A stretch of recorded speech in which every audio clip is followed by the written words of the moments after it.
واہ حسینا کا ہوا شور حرم میں برپا ہو کے رخسار جو چلے گھر سے شہر وہ بلا کہہ کے یہ دوڑی سکینہ کے ٹھہر جاؤ ذرا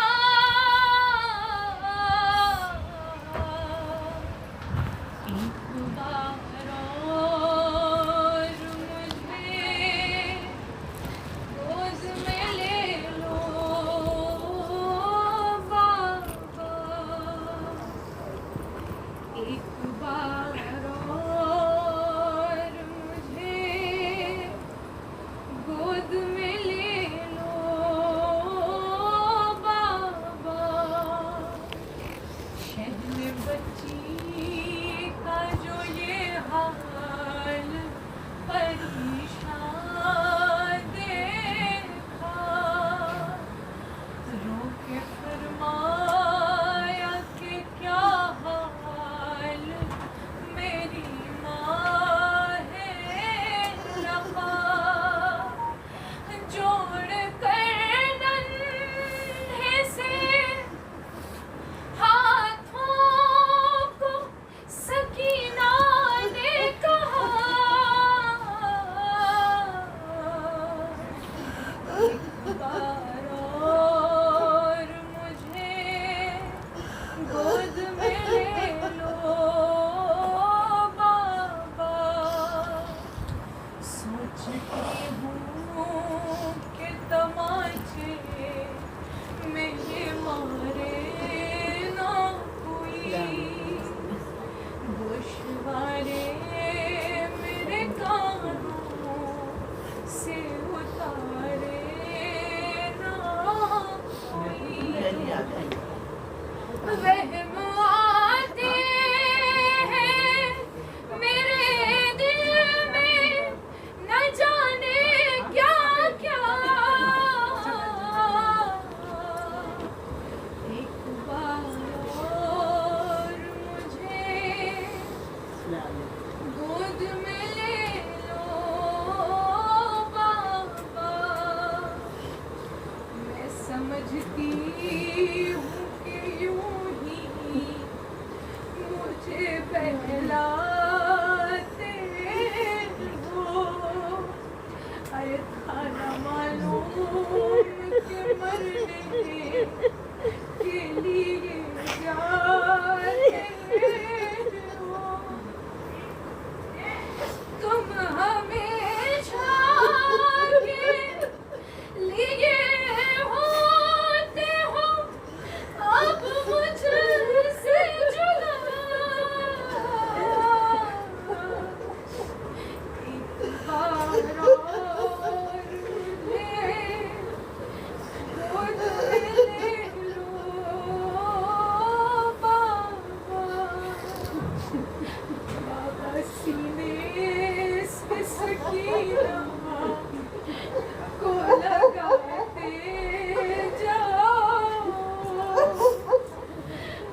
لگا لو مجھ کو جیتے جیا کہاں پاؤں گی اب تم کو بھلا ایک بار اور مجھے گود میں لے لو بابا ایک بار اور مجھے گود میں لے لو بابا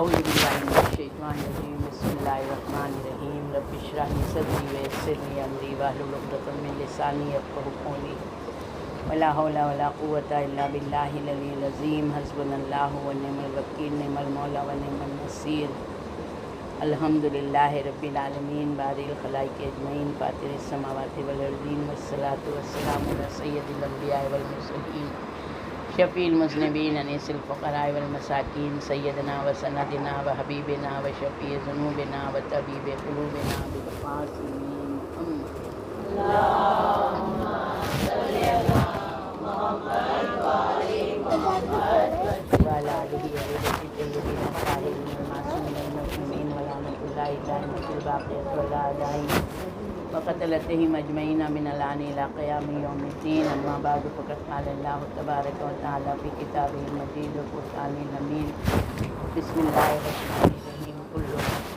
ذائقۃ الموت ہر نفس کو موت کا مزہ چکھنا ہے۔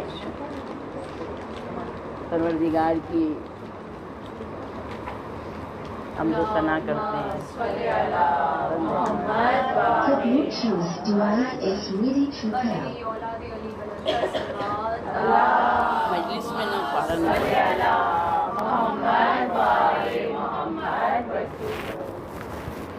الحمدللہ پروردگار کی حمد و ثنا ہے کہ اس نے ہم لوگوں کے لیے قرآن جیسی کتاب دی، مگر صرف قرآن ہی دینا اس کے لیے کافی نہیں تھا۔ قرآن کے ساتھ ساتھ اس نے معلم دیا تاکہ اس قرآن کی مطابق لوگوں کو ہدایت کرے۔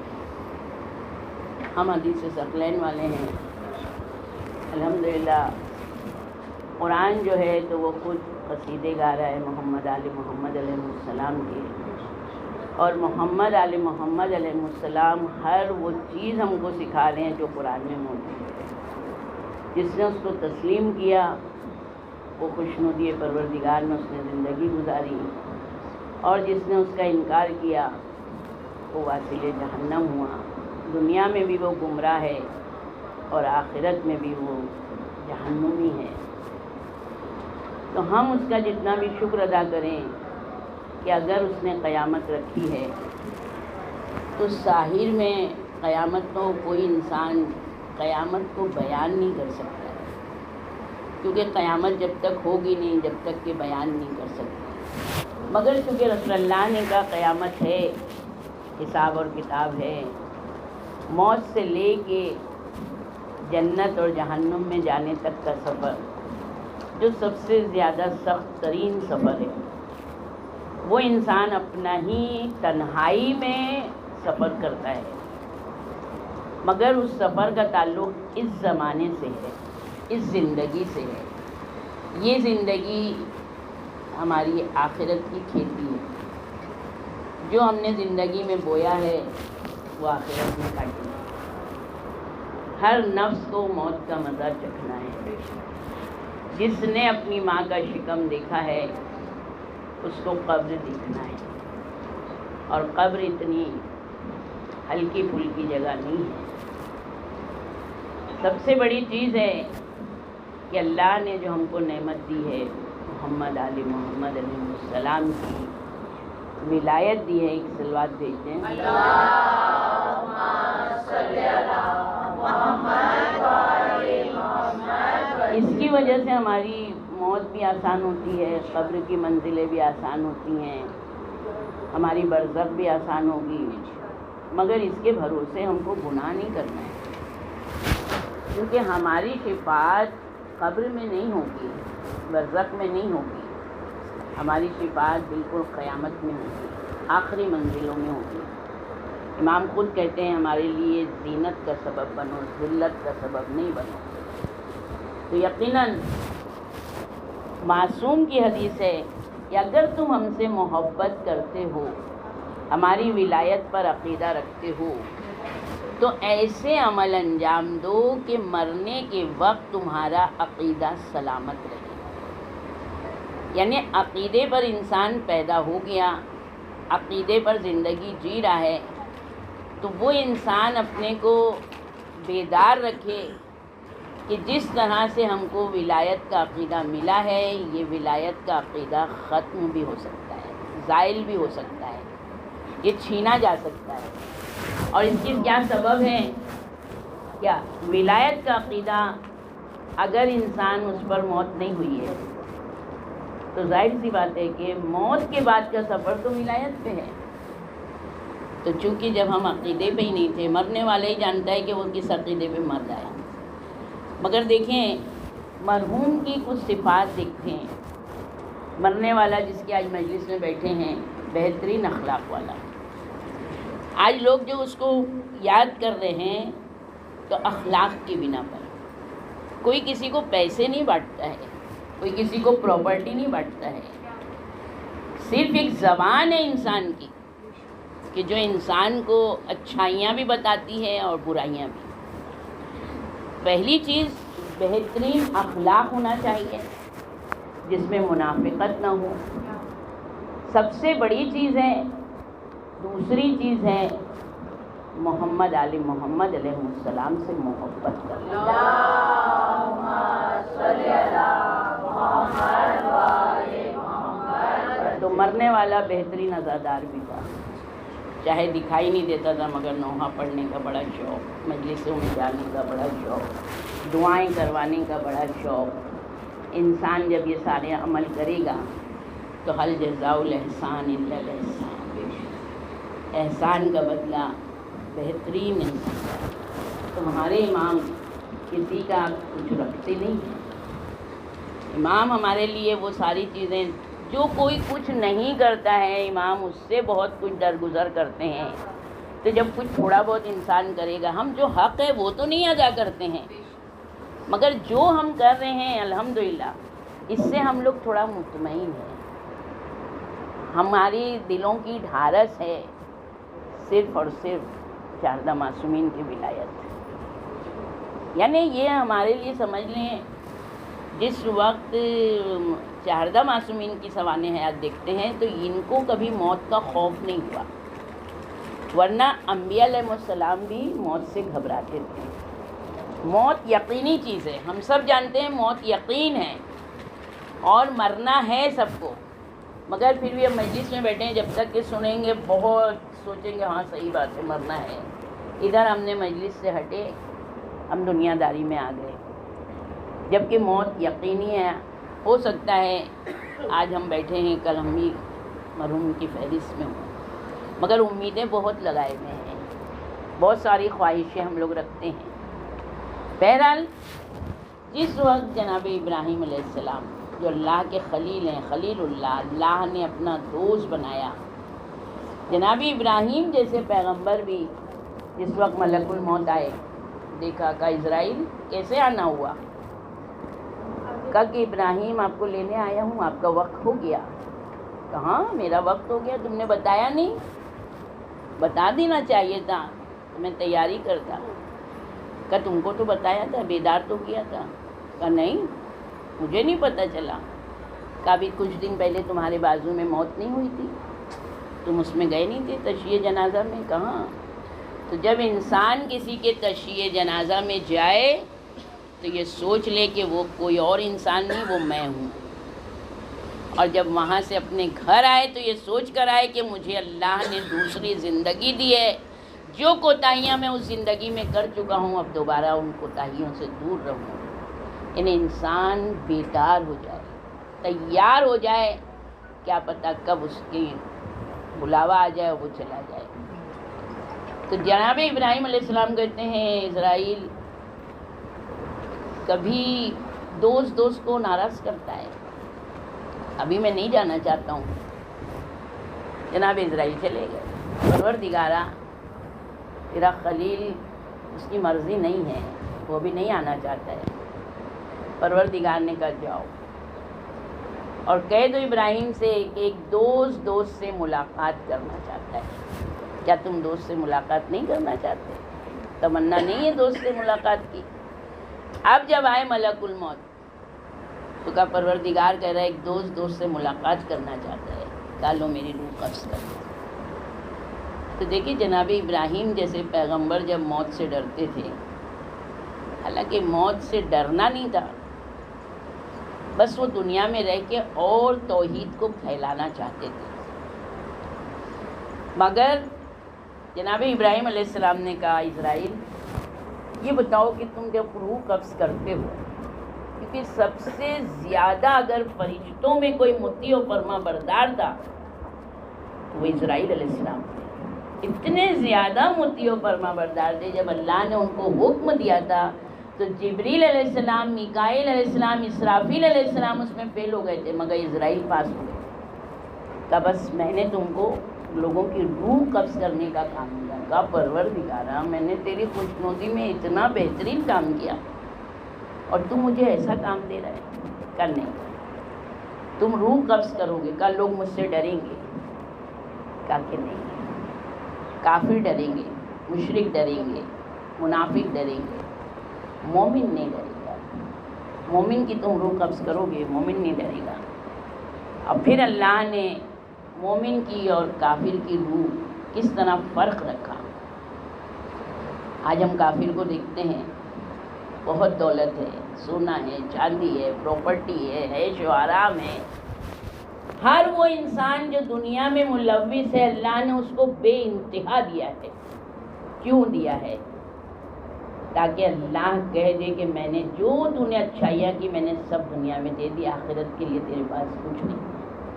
فقط ایک مومن ہے کہ اللہ نے دنیا میں اس کو کچھ نہیں دیا ہے، مگر آخرت میں اس کو بہت کچھ دیا ہے۔ کچھ مومن کو دنیا میں بھی بہت مل گیا، جب وہ آخرت میں اس سے بتایا جائے گا کہ اگر تو نے دنیا میں یہ نہ لیا ہوتا، تو نے نہیں طلب کیا ہوتا، تو دیکھ جنت میں تو یہاں پر ہوتا۔ تو جس کو دنیا میں مومن کو دولت ملی ہے وہ حسرت کرے گا، کاش کہ میں نے نہیں لیا ہوتا، میں نے بھی عام زندگی گزاری ہوتی، اللہ کی راہ میں زندگی گزاری ہوتی۔ اللہ عادل ہے، اللہ جو ہے وہ بہت زیادہ مومن کو چاہتا ہے۔ تو ابراہیم علیہ السلام نے کہا کہ اچھا یہ بتاؤ کہ تم کافر کی روح کیسے قبض کرتے ہو؟ کہ ابراہیم تم دیکھ نہیں پاؤ گے، برداشت نہیں کر پاؤ گے۔ کہ نہیں، مجھے چاہیے، میں دیکھوں گا۔ جناب ابراہیم علیہ السلام نے بہت بڑی آگ دیکھی، آگ کے اندر گئے، معمولی نہیں تھی وہ آگ۔ انسان نے کسی انسان نے جناب ابراہیم کو آگ میں نہیں ڈالا تھا، منجنیق آئی تھی اس میں، یعنی اوپر سے پرندے اگر گزرتے تو پر جل جاتے تھے، ایسی آگ میں جناب ابراہیم علیہ السلام بیٹھے ہیں۔ اور جناب اسرائیل کہہ رہے ہیں ابراہیم اگر تم میری وہ شکل دیکھ لو گے جس سے میں کافر کی روح قبض کرتا ہوں تو تم نہیں برداشت کر پاؤ گے۔ کہ نہیں، میں چاہتا ہوں۔ کہ ضد کر رہے ہو تو ٹھیک ہے۔ کہا ٹھیک ہے، اپنا چہرہ پھیرو۔ اب انہوں نے چہرہ جب پھیرا کہ اب دیکھو، اب جو پلٹ کے دیکھا جناب ابراہیم بے ہوش ہو گئے، ڈر کے مارے، خوف کے مارے۔ اس وقت جناب اسرائیل ملک الموت کے سر کے بال کھڑے ہوئے، ایک دم ڈراؤنے، خون نکل رہا ہے چہرے سے، وہ آگ کی لویں نکل رہی ہیں، آنکھوں سے پانی بہہ رہا ہے، یعنی ایسی وحشت ناک صورت تھی کہ جناب ابراہیم علیہ السلام بے ہوش ہو گئے۔ جب ہوش میں آئے تو اسرائیل علیہ السلام نے کہا ابراہیم میں نے نہیں کہا تھا کہ تم برداشت نہیں کر پاؤ گے؟ تو ابراہیم علیہ السلام کہتے ہیں واقعی کافر کے لیے موت سے ہی عذاب شروع ہو جاتا ہے۔ کہاں کہ مگر مومن کی روح اس طرح نہیں قبض کرتی. مومن کے اعمال کی بنا پر مومن کے پاس آتے ہیں. صلوات بھیج دیں. دروازہ بند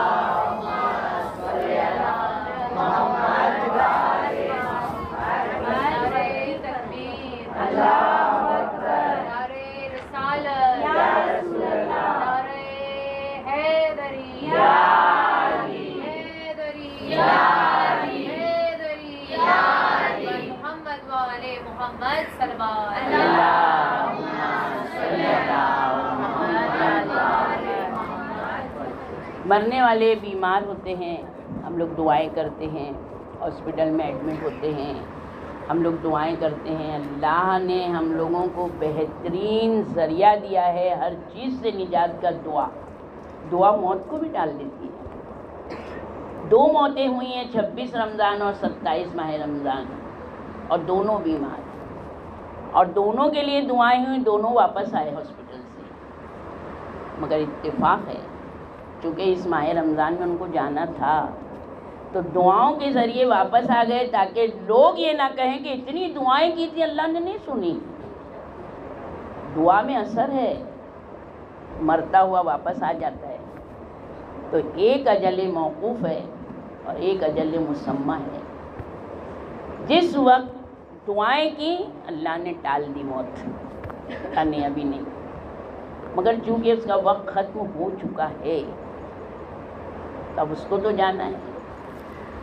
اگرچہ ایک دن بھی باقی ہوگا تو انسان نہیں مرے گا. جس دن اس کو جانا ہے اس دن وہ رک نہیں سکے گا. آپ چاہے کچھ بھی خرچ کر ڈالیں، چاہے جتنی دعائیں کر لیں، چاہے جتنے صدقے دے دیں، اب نہیں بچے گا انسان. تو یہ بھی ایک اللہ کی طرف سے ہم کو تحفہ ملا ہے. اماموں نے ہم کو تحفہ دیا. اس لیے کہا گیا ہے کہ ہم کو بہت زیادہ دعاؤں سے رابطہ رکھنا چاہیے، اور ہمارے اماموں نے جو دعائیں کہی ہم کو وہ دعائیں زیادہ پڑھنا چاہیے، تاکہ ہمارے لیے جو آنے والی منزل ہے وہ آسان ہو جائے. تو مومن کی جس وقت موت آ گئی، دیکھیں ہم اپنا بایو ڈاٹا خود بنا کر آئے ہیں. ہم اپنی عمر اللہ نے لکھ دی، میں 90 سال ہے تو 90 سال ہوگی، سائن ہو گئی. مگر کچھ موتیں اپنی نہیں ہوتی ہیں، ان کا وقت نہیں آتا ہے اور موت آ جاتی ہے.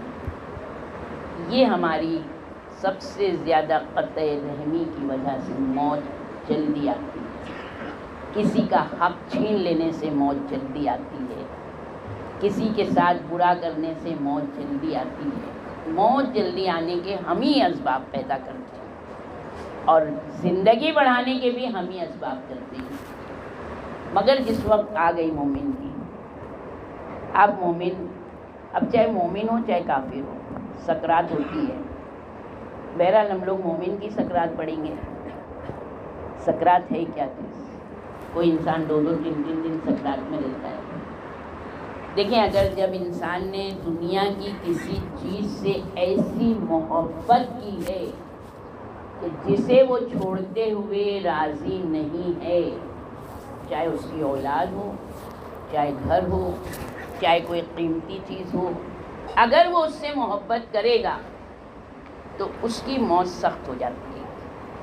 کیونکہ جس وقت اب وہ چاہتا ہے کہ میں کوئی کلمہ پڑھوں، اگر کوئی قیمتی چیز ہے تو شیطان کہے گا اگر تو نے کلمہ پڑھا تو میں نے تیری یہ چیز کو برباد کیا. اب انسان چپ ہو جاتا ہے. اب چونکہ وہ نہ کلمہ پڑھ رہا ہے نہ وہ جانا چاہتا ہے، بستر پہ پڑا ہوا ہے. مگر جب انسان کہہ دے گا بس میں دنیا میں جی چکا، میں اپنے حصے کا میں نے ہر کچھ وہ کیا، مجھے اب دنیا میں نہیں رہنا ہے، اب جو ہے تو دیکھیں ملک الموت آ گئے. مگر احسان ہے 4 معصومین کا کہ ہمارے لیے خالی اکیلے نہیں آتے ملک الموت، ساتھ میں مولائے کائنات علی ابن ابی طالب علیہ السلام،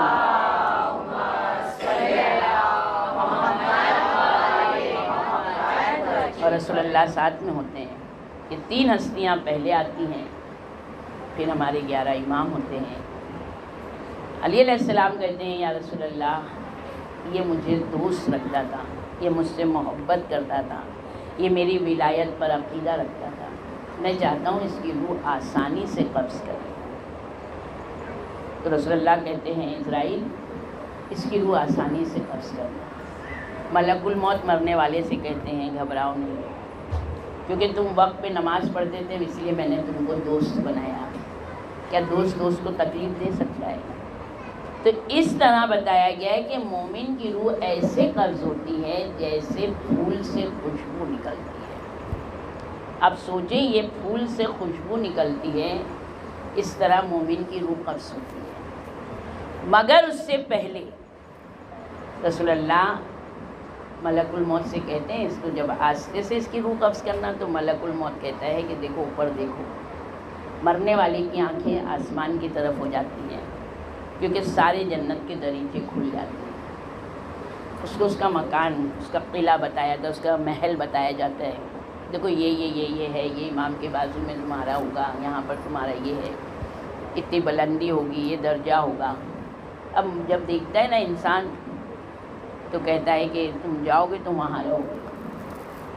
مگر جب وہ انسان یہ سب دیکھتا ہے تو رسول اللہ کہتے ہیں کیا تو نے دنیا میں تمنا نہیں کی تھی ہماری زیارت کی؟ کہاں کی تھی؟ میں نے پوری زندگی زیارتیں پڑھی. تو کہتے ایک سارے امام تیرے ساتھ ہیں اور یہ تیرے ساتھ جنت میں ہوں گے. یعنی مرنے والا اپنے اماموں کو دیکھ کے اتنا مطمئن اور خوش ہو جاتا ہے کہ وہ رسول اللہ سے کہتا ہے یا رسول اللہ ملک الموت سے کہیے جلدی میری روح قبض کر. رسول اللہ کہتے نہیں، ابھی بھی اگر تو چاہتا ہے تو میں تیری واپس زندگی دے سکتا ہوں، ابھی بھی تو دنیا میں پلٹ جاؤ. کہتا ہے واہ، زندگی بھر تمنا کی تھی اپنے امام کے دیدار کی، اب تو دیدار کر چکا، جنت میں اپنا مقام دیکھ چکا، دنیا میں رہ چکا، اب مجھے دنیا کی اذیتوں کو برداشت نہیں کرنا ہے. پروردگارہ میری روح جلدی سے قبض کر. ہم جو کہتے ہیں نا ارے اللہ نے اچھا نہیں کیا، چھوٹے چھوٹے بچے ہیں، اللہ نہیں، جب تک کہ مومن نہیں کہتا ہے اللہ اسرائیل علیہ السلام کو حکم نہیں دیتا ہے کہ روح قبض کرو. مومن خود کہتا ہے اب میری روح قبض کر دو. تو جس جگہ اللہ ملک الموت کو روح قبض کرنے کی حکم دیتا ہے، مرنے والا خود بخود وہ جگہ پہنچ جاتا ہے. جعفر کی درجات کی بلندی کے لیے بلند ترین صلوات. اللہم صلی علی محمد و آل محمد. ایک صلوات اور بھیجتے ہیں. اللہم صلی علی محمد و آل محمد. یہ ہم لوگ کبھی نہ سوچیں کہ ہم وہاں نہیں گئے ہوتے تو موت نہیں آئی ہوتی، یا ہم ہاسپٹل لے جاتے تو موت نہیں آتی. موت اگر آ گئی ہے تو یقیناً جانا ہے. ایک موت کی وجہ سے یعنی جہاں پر اللہ حکم دے گا وہاں جائیں گے. دوسرے قبر بھی ہم چاہتے ہیں ہماری قبر یہاں بنے، مگر جہاں ہماری طینت ہوگی قبر ہماری وہیں مٹی ہماری ہوگی. یہ دھیان رکھیں. بہت لوگوں نے کرونا میں کہا ہمارے بمبئی میں نہیں دفن ہوئے، مگر جب ان کی ایسی جگہ طینت تھی تو وہ کہیں دوسری جگہ نہیں جا سکتے ہیں. اور سارے مومن کی روحیں جو بھی ولایت محمد آل محمد پر مرتا ہے سب کی روحیں جاتی ہیں وادی السلام میں. تو بس اللہ ہم سب کو پروردگار ایمان کی موت دے اور مرنے والے کے بھی درجات کو بلند کرے، اور سب کی ارواحیں جو ہیں تو وادی السلام میں یقیناً جیسی ہماری زندگی دنیا میں ہوگی قبر بھی جنت کے باغوں میں سے ایک باغ ہے. اب جب انسان کا دم نکل جاتا ہے روح ساتھ میں ہوتی ہے. دیکھیں روح جو ہے نکلنے کا بہت سخت ترین، یہ پھول اور خوشبو ہم نے سن لیا آسان ہے. جب ایک صاحب قبر بادشاہ کے بیٹے قبر پر گئے، وہ بہت ہی زیادہ نیک تھے. ایک صاحب قبر کو آواز دی، قبر شق ہوئی. ایک شخص کپڑے جھاڑتا ہوا کھڑا ہوا. کیا قیامت آ گئی؟ کہا نہیں. کہا یہ بتاؤ کہ جس وقت تم کو موت آئی ہے تو روح نکلنے کی کیا تکلیف تھی؟ کہا نہیں پوچھو. کہا کیوں؟ کہ جو مجھے مر کے 99 ایئرز ہو چکے ہیں، 99 سال ہو گئے ہیں، مگر موت کی جو سختی ہے وہ میں آج تک نہیں بھولا. سمجھ لیں یہ جو پھول کی خوشبو نکلتی ہے مومن کی، تو بتایا یہ گیا ہے کہ جب روح نکلتی ہے جسم سے تو سمجھ لیں کہ ایک قینچی سے اپنے جسم کو کاٹ کاٹ کے قیمہ بنا دیتے ہیں، اتنی تکلیف ہوتی ہے انسان کی روح نکلنے میں. کیونکہ روح جب انسان پیدا ہوتا ہے، جب اس کی روح اللہ اس جسم میں ڈالتا ہے، کیونکہ روح بہت پاورفل ہے. اللہ نے ایسی مخلوق روح کو خلق کیا ہے کہ جو اتنی پاورفل ہے کہ جب اللہ نے روح کو خلق کیا تھا تو اپنے آپ کو مبارکباد دی تھی. اتنی پاورفل ہے. اللہ نے اتنا اس کو طاقتور بنایا ہے. تو اللہ نے اس کو کمزور جسم میں رکھا. جس وقت کمزور جسم میں اس کو رکھا تو کہتی نہیں پروردگار، تو نے مجھے اتنا قوی بنایا، میں اتنے کمزور جسم کے ساتھ کہا پروردگار کا حکم یہی ہے. تو بڑی کراہت کے ساتھ وہ روح کے جسم کے ساتھ آتی ہے. تو جتنی کراہت کے ساتھ آتی ہے آ گئی وہ، مگر اب جسم کے ساتھ رہتے رہتے اس کو جسم سے اتنی محبت ہو جاتی ہے کہ اب جب ملک الموت آتے ہیں کہتے ہیں اب تم چھوڑ دو جسم کو، تو کراہیت کے ساتھ جسم کو چھوڑتی ہے. روح ہمارے جسم کے اندر نہیں ہے، روح ہمارے سے پیوست ہے. اس طرح ہے روح. کوئی ہم لوگ یہ جو لیکوڈ ملتے ہیں جس سے چپک جاتا ہے، اگر انگلیوں میں لگ جائے تو انگلیوں کو آپریشن ہوتا ہے، وہ خود سے نہیں ہوں گی. تو اس طرح سے پروردگار نے روح اور جسم کو پیوست کر دیا ہے. تو جب یہ چیز کو ہٹاتے ہیں تو کتنی تکلیف ہوگی. اسی لیے موت کی جو سختی ہے یہ ہمارے دنیاوی اخلاق کے اوپر منحصر ہے. ہر انسان کو اس کو جھیلنا ہے. موت کی سختی بہت سخت ترین ہے. اور دوسری آتی فشار کی منزل، اور تیسری آتی ہے قبر میں سوالات کی. یہ تین منزل ہم لوگوں کی پے در پے ایک ہی دن ہے.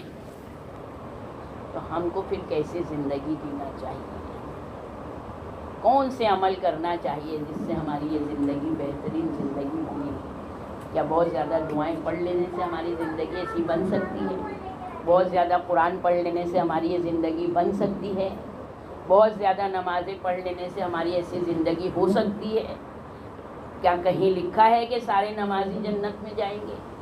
کہیں یہ لکھا ہے کہ سارے قرآن پڑھنے والے جنت میں جائیں گے؟ کہیں نہیں لکھا ہے. محمد آل محمد کی پیروی کرنے والے صرف جنت میں جائیں گے. تو پیروی کیا ہے؟ جس چیز کا حکم دے دیا ہے اس کو بجا لانا ہے، اور جس چیز سے منع کر دیا ہے اس سے بغیر کسی عذر کے رک جانا ہے. اگر یہ زندگی گزاری ہے تو انسان ایمان پر مرے گا، اور انشاءاللہ اس کی آگے کی زندگی بہترین زندگی. سب سے بہترین ہم لوگوں کے لیے جو مرحوم کو تحفہ ہے وہ مجلسوں کا تحفہ ہے. یہ وہ تحفہ ہے کہ جس کی مجلس رکھتے ہیں اس کی ماں جو ہے دعائیں دیتی ہے. جس مرحوم کی مجلس میں کوئی ایک نے اگر ہدایت پا گیا تو جب تک کہ وہ انسان اس پر عمل کرتا رہے گا مرحوم کے لیے ثواب جاری ہے. مر جانے سے اور یہ فرضی رسمیں کر لینے کے بعد محبت کا حق ادا نہیں ہوتا ہے. بچوں کے لیے اپنے ماں باپ کا حق کبھی ختم ہوتا ہی نہیں ہے. اور کوئی یہ نہ سوچے کہ وہ بڑا بھائی ہے وہی کرے، وہ چھوٹا بھائی ہے وہی کرے. جتنے بچے اس نے پیدا کیے ہیں ماں باپ کو ہنستی ہیں کہ جو بچوں کے لیے اپنی ہر چیز قربان کرتے ہیں، اپنا عیش، اپنا چین، اپنا آرام، اپنی خواہشیں. مگر بچے کیا دیتے ہیں ماں باپ؟ ایک سورہ فاتحہ بھی پڑھنے کا وقت نہیں ہوتا ہے. عید کے دن مرحوم منتظر رہتا ہے، قبر کے سرانے بیٹھتا ہے ابھی میرے بچے آئیں گے. لیکن کسی سے زیادہ اتنی امید نہیں ہوتی ہے جتنے مرنے والے کو اپنے بچوں سے ہوتی ہے. تو یہ یاد رکھیں کہ ہمارے ماں باپ ہیں دنیا میں تو ہم ان کی قدر کریں، ان کا احترام کریں، ان کی خدمت کریں، ان کی خواہش کو پورا کریں. اور اگر وہ مرحوم ہو گئے ہیں کچھ نہیں کریں آپ، مگر جب بھی کھانا کھانے بیٹھے تو یہ سوچ کے بیٹھے، ہم خود یعنی نظر میں رکھیں کہ اگر ہمارے ماں باپ کوئی ہاسپٹل میں ہوتے ہیں اور کوئی کہتا ہے کھانا کھا لو کا حلق سے نہیں اترتا، ہمارے ابا ایسی حالت میں ہے، ہم کیسے کھانا کھائیں؟ تو ہم تھوڑی سی برزخ کو یاد کر لیں کہ ہم اگر میرا باپ کس حالت میں ہوگا وہاں پر، وہ دنیا سے اکیلا گیا ہے، اللہ جانے کس عذاب میں مبتلا ہے، تو کھانا رکھیں، ایک سورہ فاتحہ پڑھیں، پروردگارا میرے باپ کو میں نے یہ تحفہ دیا ہے، وہ جس عذاب میں مبتلا ہے مالک اس عذاب سے اس کو نجات دے دے۔ ماں باپ کو اگر بچے 2 وقت کھانے کے وقت بھی یاد کر لیں تو پروردگار کی کرم سے اس کو عذاب میں تخفیف ہو جائے گی۔ اور جب ماں باپ کے لیے بچے تحفہ بھیجیں گے اس کو عذاب سے نجات ملے گی، تو پوچھتا ہے نا کس نے بھیجا؟ کہ تمہاری اولاد نے کہا اللہ میرے بچے اتنے مصروف ہونے کے باوجود میرے لیے ایسا سامان کیا، اللہ اس کو دنیا کی ہر مشکل سے آزاد کرنا۔ تو اس طرح سے ماں باپ کی دعا پلٹ کر ہمارے پاس آتی ہے۔ یہ یاد رکھیں کہ ہم رسموں کے چکروں میں نہ پڑیں، جو ہماری استطاعت ہے ہم کو اس کو حق ادا کرنا ہے، اور سب سے زیادہ حق ہمارے اوپر امام حسین علیہ السلام کا ہے کہ وہ میرا امام ہے کہ جب قبر کی منزل میں پہلی رات ہوتی ہے کوئی آئے نہ ہے، امام حسین آتے ہیں۔ جب امام حسین آتے ہیں نا، قبر کے 40 گز چاروں طرف سے جتنے مرحوم ہوتے ہیں سب کی قبروں کو منور کرتے ہیں۔ کیوں آتے ہیں؟ کیونکہ مرنے والا حسین کا عزادار تھا۔ امام کہتے ہیں تو نے میری زندگی بھر عزاداری کی، آج میں عزادار سے ملاقات کے لیے آیا ہوں۔ امام جس کی ملاقات کو آ جائے بھلا اس کے پاس عذاب کہاں سے رہے گا؟ کہ وہ حسین کی مجلس ہے کہ جو ہم کو دنیا میں بھی نفع بخشتی ہے، قبر میں بھی ہماری نجات کا سامان ہے۔ کیوں ہم حسین کی مجلس رکھتے ہیں؟ کیوں حسین پہ گریہ کرتے ہیں؟ ارے ہم اپنے ماں باپ کو بھول کر سیدہ کے لال کو روتے ہیں، اس لیے کہ سیدہ کے لال کا جو ماں اپنے بچے کو اتنا چاہتی تھی، نہ اس کو قبر ملی، نہ کفن ملا، نہ غسل ہوا، نہ تدفین ہوئی، ارے سر دیار بدیار پھرا۔ اس سیدہ نے، اس ماں نے تمنا کی کہ جو میرے لال کو روئے گا میں اس کی جب جنت کی ضمانت لیتی ہوں۔ حسین کی مجلس کرے، اپنی بھی بخشش کا سامان کرے، اپنے مرحومین کی بخشش کا سامان کرے۔ یہ وہ حسین ہے، اللہ اللہ، وہ حسین جو رسول کے سینے پر سوتا تھا، رسول کی زبان چوس چوس کے بڑا ہوا ہے، جس کی ماں نے چکیاں پیس پیس کے پالا ہے، جس کی بہن اتنا چاہتی تھی کہ بہن کے سامنے شمر ملعون سینے پر سوار ہوا۔ ارے خنجر سے جب سر جدا کر رہا ہے، ایک مرتبہ آواز دی شمر نازب آ کر میرے بھیا کو، ارے بھوکا پیاسا ہے، تھوڑا پانی تو دے دے، مگر ملعون نہ مانا، بہن کے سامنے ارے سر الگ کیا، کہتے بالوں سے پکڑ کر خوشی سے اتنی زور سے زمین پر پٹکا کہ سارے میں دھول ہی دھول ہو گئی۔ ارے زینب نے رخ کیا بقی کا، مدینے کا رخ کیا، نانا آپ کا حسین قتل ہو گیا۔